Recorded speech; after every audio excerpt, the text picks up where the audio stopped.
அனைவருக்கும் வணக்கம். இன்னைக்கு வீடியோவில் என்ன பார்க்க போகிறோம் அப்படின்னா, மீன ராசிக்காரர்களுக்கு 2025ஆம் ஆண்டில் என்ன மாதிரியான பலன்கள்லாம் அமைய போகுது அப்படின்னு பார்த்து தெரிஞ்சுக்கலாங்க. பொதுவாகவே ஒரு வருடம் தொடங்கும் போது நம்ம ராசிக்கு இந்த பலன்கள்லாம் இருக்குமா அப்படின்னு நம்ம தெரிஞ்சுக்கிறது ரொம்பவே நல்லது. அந்த வகையில் குறிப்பிட்டு குருவை ராசிநாதனாக கொண்ட மீன ராசிக்காரர்களுக்கு என்ன மாதிரியான பலன்கள் சொல்லப்பட்டிருக்கு அப்படிங்கிறத நம்ம தெரிஞ்சுக்கலாம். இந்த ஆண்டு சில பேருக்கு புதிய வீடுகளுக்கு மாறக்கூடிய சூழ்நிலை கூட உண்டாகும் எனவும் சொல்லப்பட்டிருக்குங்க. பணவரவு அப்படின்னு பார்த்தீங்கன்னா கண்டிப்பாக திருப்திகரமான நிலையில் இருக்கும் அப்படின்னு மீனராசிக்காரர்களுக்கு சொல்லப்பட்டிருக்கு. இந்த வீடியோவை பார்த்துட்டு இருக்கக்கூடிய நீங்கள் 12 ராசியில் என்ன ராசிக்காரங்க என்பதை மறக்காமல் கீழே கமெண்ட் பாக்ஸில் பதிவிட்டுருங்க. அதோடு குறிப்பிட்டு நீங்கள் உங்களுக்கு எந்த தெய்வத்தை பிடிக்கும் அப்படிங்கிற கடவுளினுடைய பெயரையும் கமெண்ட் பாக்ஸில் பதிவிட்டுருங்க. நீங்கள் இன்னும் நம்ம சேனலை சப்ஸ்கிரைப் பண்ணாமல் இருந்தால் சப்ஸ்கிரைப் பண்ணிக்கோங்க. கூடவே இருக்க பெல் ஐக்கானை மறக்காமல் கிளிக் பண்ணிடுங்க. வாங்க வீடியோக்குள்ளே போகலாம். மீனராசிக்காரர்களுக்கு பார்த்தீங்கன்னா உங்களுடைய திறமைகளை வெளிப்படுத்த அதிகமான வாய்ப்பு கிடைக்கும் நாட்களாக இனி வரக்கூடிய நாட்கள் இருக்கும். உங்களுடைய ஆழ்ந்த நுண்ணறிவை அனைவரும் பாராட்டுவாங்க. அதிகாரமும் பதவியும் உங்களை நல்லாவே பலப்படுத்தும். உங்களுடைய மதிப்பு மரியாதையும் உயரக்கூடிய காலகட்டம். செய்தொழிலில் புதிய மாற்றங்களை புகுத்துவீங்க. புதிய கடன்களும் கிடைக்கும். சிந்தனையில் தெளிவும் செயலில் வீரமும் பெற்று உங்களுடைய செயல்களை நேர்த்தியாக செய்து முடிப்பீங்க. உடல் ஆரோக்கியமும் ரொம்பவே சிறப்பாக தொடரும் அப்படின்னும் வழக்கு விவகாரங்களில் சாதகமான திருப்பங்கள் உண்டாகும் எனவும் சொல்லப்பட்டிருக்கு. மனதில் காரணம் இல்லாமல் குடிக்கொண்டிருந்த குழப்பங்களும் மறைந்து போகும். உற்றார் உறவினர்கள் நண்பர்கள் உங்களை அனுசரித்து நடந்து கொள்வாங்க. மேலும் உங்களுக்கு ரெண்டுபட்டு இருந்த குடும்பம் கூட ஒன்று சேர்ந்து வாழ்வதற்கான அதிகமான வாய்ப்புகள் கிடைக்கும் நாட்கள் அப்படின்னு சொல்லலாம். குடும்பத்தில் இருந்த சிக்கல் எல்லாமே தீர்ந்து போங்குங்க. நீங்கள் உங்களுடைய ராசிக்கு இந்த மாதிரியான பலன்கள்லாம் இருக்குது அப்படின்னு சொல்லப்பட்டிருக்கு. குறிப்பிட்டு மீனராசிக்காரர்களுக்கு மேலும் என்ன மாதிரியான பலன்கள் அப்படின்னு பார்த்தீங்கன்னா, ராசிநாதன் குருவால ஆரோக்கியத்தில் மேம்பாடு உண்டாகும். சோம்பல் மறைந்து சுறுசுறுப்பு உண்டாகும் அப்படின்னு சொல்லப்பட்டிருக்கு. பொருளாதாரத்தை பொறுத்த வரைக்கும் நீண்ட நாட்களாக இருந்து வந்த சுணக்க நிலை மாறும். பொருளாதாரத்தில் மேம்படுவீங்க. புதிய வீடு மனை வாகன சேர்க்கை இவையெல்லாம் உண்டாகும். உத்தியோகஸ்தர்களுக்கு என்ன மாதிரியான பலன் அப்படின்னு பார்த்தீங்கன்னா, உங்களுடைய அலுவலகம் தொடர்பான விஷயங்களில் முழுமையான திருப்தியை காண்பீங்க. எதிர்பார்த்த இடமாற்றங்கள் பதவி உயர்வுகள் போன்றவை எல்லாமே எளிதாக பெற்று மகிழக்கூடிய காலகட்டம். சக பணியாளர்களின் ஒத்துழைப்பும் உயர் அதிகாரிகளுடைய ஆதரவும் கிடைக்கப்பெற்று மிகுந்த உற்சாகத்தோடு செயல்படுவீங்க. மறைமுக வருமானங்கள் காரணமாக உங்களுடைய வங்கி கணக்கில் சேமிப்பு பெருகக்கூடிய காலகட்டம் அப்படின்னே சொல்லலாங்க. சரி, வியாபாரிகளுக்கு வரக்கூடிய நாட்களில் என்ன மாதிரியான பலன் அமையும் அப்படின்னு கேட்டிங்கன்னா, முழு மனநிறைவை பெறக்கூடிய வகையில் உங்களுக்கு லாபம் கணிசமான அளவுக்கு உயரும். இருந்தாலும் வியாபார ஸ்தலத்தில் உங்களுடைய நேரடி பார்வை இருந்து வருவது அவசியம். கூடுமானவரை வாடிக்கையாளர்களை திருப்தி செய்வதில் உங்களுடைய கவனம் இருக்கணும். இல்லை அப்படின்னா போட்டியாளர்கள் பக்கம் உங்களுடைய வாடிக்கையாளர்களின் பார்வை திரும்பி விடலாம் அப்படின்னு சொல்லலாம். இப்படி ஒவ்வொரு ராசிக்காரர்களுக்கும் நிறைய பலன்கள் சொல்லப்பட்டிருக்கு. நீங்கள் 12 ராசியில் என்ன ராசிக்காரங்க என்பதை மறக்காமல் கீழே கமெண்ட் பாக்ஸில் பதிவிடுங்க. வியாபாரிகளுக்கு முழு மன நிறைவை பெறக்கூடிய வகையில் லாபம் இருக்கும் அப்படின்னு பார்த்தோம். வாடிக்கையாளர்களை திருப்தி செய்வதில் உங்களுடைய கவனம் இருக்கணுங்க. இல்லை அப்படின்னா போட்டியாளர்கள் பக்கமாக உங்களுடைய வாடிக்கையாளர்களின் பார்வை திருப்பிவிட இடம் இருக்குது. எனவே தரமான பொருட்களை கொள்முதல் செய்வதில் நீங்கள் முழு கவனத்தையும் செலுத்துவது அவசியம். வாடிக்கையாளர்களிடம் கடன் பாக்கிகள் அதிகமாகாமல் பார்க்கறது ரொம்பவே அவசியம். இல்லை அப்படின்னா வசூல் செய்வது கடினம். சிலர் வணிக சங்கங்களில் பொறுப்பான பதவியை ஏற்கக்கூடும் அப்படின்னு சொல்லப்படுது.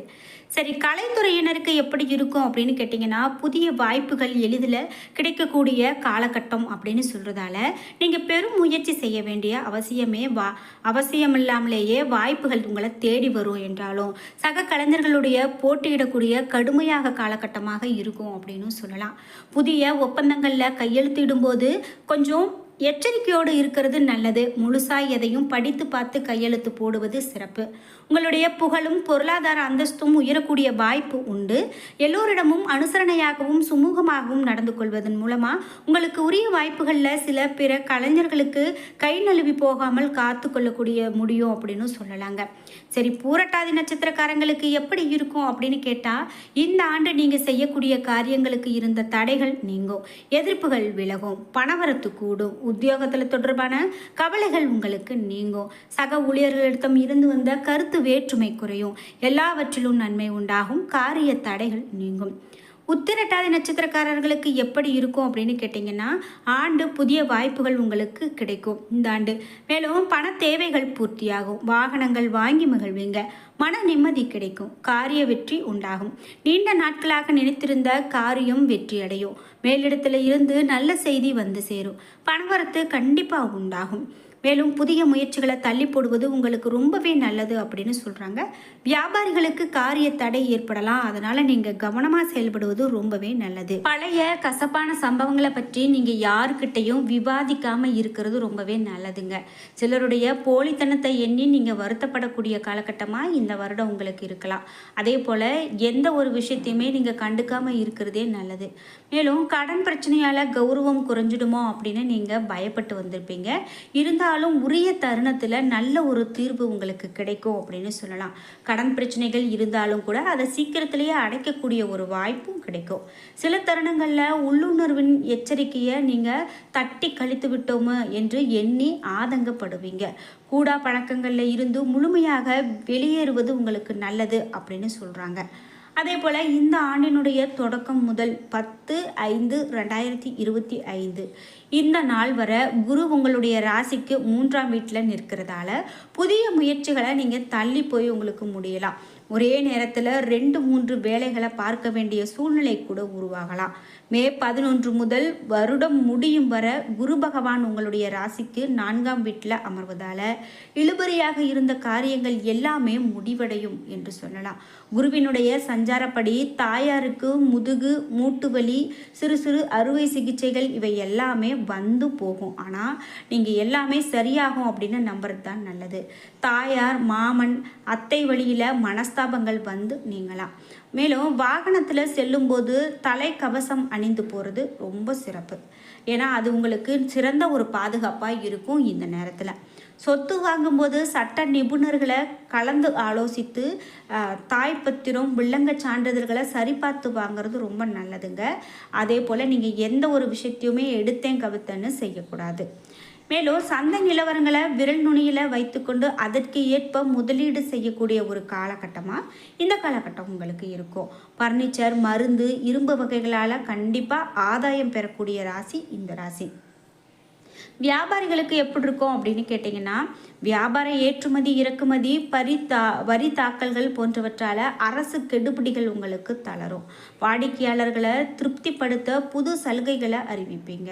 வேலையாள்கள் மற்றும் கூட்டு தொழிலில் பங்குதாரர்கள் பணிந்து போவாங்க. பழைய பங்குதாரர்கள் தேடி வரக்கூடிய காலகட்டமும் வியாபாரம் சூடு பிடிக்கக்கூடிய காலகட்டமும் இதுதான் அப்படின்னே மீனராசிக்காரங்களுக்கு சொல்லலாம். உத்தியோகஸ்தர்களால் உங்களுக்கு மேலும் எப்படி இருக்கும் அப்படின்னு கேட்டிங்கன்னா, எல்லா வேலைகளையும் இழுத்து போட்டு பார்த்து உங்களை குறை சொல்வதற்குன்னே ஒரு கூட்டம் கண்டிப்பாக இருந்துகிட்டே இருக்குங்க. இனிமேல் உங்களுக்கு அந்த நிலைமையெல்லாம் மாறும். உங்களுடைய மதிப்பும் மரியாதையும் கூடக்கூடிய காலகட்டமாக இந்த காலகட்டம் இருக்கும். குடும்பத்தோட ஒரு முறை நீங்கள் திருவரங்கம் சென்று பெருமானை தரிசித்து வாங்க. சனிக்கிழமைகளில் சென்று துளசி சமர்ப்பித்து வர்றது உங்களுக்கு ரொம்ப விசேஷமாக இருக்கும். ஏதேனும் ஒரு வெள்ளிக்கிழமை அன்னைக்கு வீட்டில் குலதெய்வத்துக்கு சிறப்பு வழிபாடு செஞ்சுட்டு வாங்க. தடைகள் எல்லாம் நீங்கி சகல சுபிட்சங்களும் உங்களுக்கு வரும் அப்படின்னு சொல்லலாம். கணினித்துறையினருக்கு வேலையில் திருப்தி இல்லாமல் கூட போகலாங்க. ஏன்னா நிறைய வேலை இருக்கும். அதே போல் பிடிக்காத வேலையாக அவங்களுக்கு அமையலாம். அயல் நாட்டு வாய்ப்புகள் வந்தால் யோசித்து ஏற்பது உங்களுக்கு நல்லது. அரசு துறையினருக்கு பழைய பிரச்சனைகளுக்கு நல்ல தீர்வு கிடைக்கும். முக்கிய கோப்புகளை கவனமாக கையாள்வது நல்லது. அலுவலக சூழ்நிலை அமைதி தருவதாக இருக்கும். பதவி உயர்வை நீங்கள் எதிர்பார்க்கக்கூடிய காலகட்டமாக கூட இந்த காலகட்டம் இந்த மீனராசிக்காரர்களுக்கு இருக்கும் அப்படின்னு சொல்லலாம். குறிப்பிட்டு இந்த வருடம் அப்படின்னு பார்த்தீங்கன்னா, உங்களுடைய ராசியை விட்டு ராகு விலகி 12ஆம் வீட்டிலும் கேது 6ஆம் வீட்டிலும் அமர்வதால் மன போராட்டங்களும் கஷ்டங்களும் துன்பங்களும் நீங்கக்கூடிய வருடம் அப்படின்னே இந்த வருடம் உங்களுக்கு சொல்லப்படுது. அதனால் மீனராசிக்காரர்களுக்கு அனைத்தும் கலந்த வருடமாகவும் நன்மைகள் நிறைய நடக்கக்கூடிய வருடமாகவும் இந்த வருடம் இருக்குது. நீங்கள் எதை நினைத்தும் கவலைப்பட வேண்டாம். என்ன நண்பர்களே, வீடியோ உங்களுக்கு பிடிச்சிருந்தா லைக் பண்ணுங்கள், ஷேர் பண்ணுங்கள், கமெண்ட் பண்ணுங்கள். நீங்கள் இன்னும் நம்ம சேனலை சப்ஸ்கிரைப் பண்ணாமல் இருந்தால் சப்ஸ்கிரைப் பண்ணிக்கோங்க. கூடவே இருக்க பெல்லைக்கான மறக்காமல் கிளிக் பண்ணிடுங்க. அப்போ தான் நாங்கள் போடுற இது போன்ற பயனுள்ள ஒவ்வொரு வீடியோவும் உங்களுக்கு உடனுக்குடன் நோட்டிஃபிகேஷனாக வந்து சேரும். நன்றி வியூவர்ஸ்.